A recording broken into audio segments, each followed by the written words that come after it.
여러분 안녕하십니까? 우리의 고국인 대한민국은 남북 분단이라는 상황에 처해 있다 보니까 국내적으로 제약을 받는 일이 많습니다.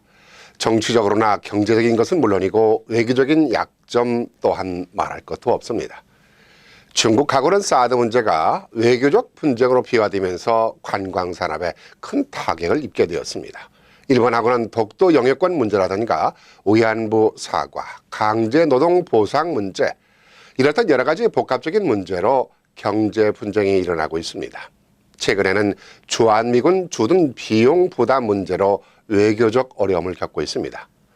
미국은 방위비 분담금이 자신들의 뜻대로 관철되지 않게 되면 반덤핑이니 관세 인상이니 하는 카드로 보이지 않는 압력 행사를 할지도 모르는 상황이다 보니까 한국 정부로서는 여간 부담스러운 문제가 아닐 수 없을 겁니다.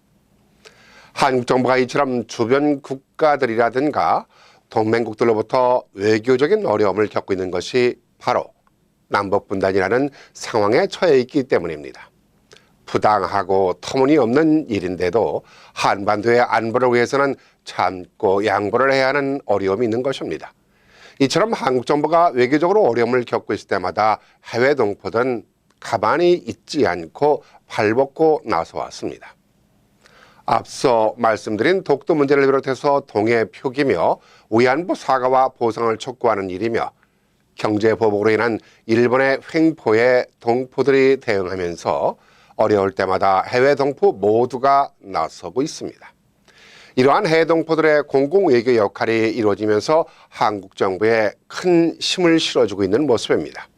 며칠 전에는 한인 동포들의 노력에 의해서 북미 이산가족 상봉 법안이 연방하원의원 외교위원회에 상정하는 일까지 만들어냈습니다. 한인 동포들의 공공외교 노력이 이런 성과를 내면서 한국 정부의 보탬이 되고 있는 것입니다. 그동안 북미 정상이며 남북 정상회담이 수차례씩 이뤄져 왔습니다마는 남북 이산가족 상봉 문제가 제대로 진행이 되지 않아서 이산가족들의 속을 태워왔습니다.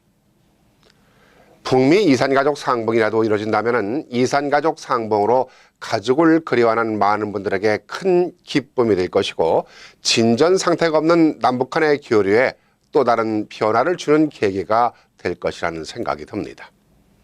해외 동포들이 펼쳐오고 있는 공공외교 역할이 얼마나 중요하고 큰 일을 하고 있는가를 생각하니 해외 동포로서 자긍심이 듭니다.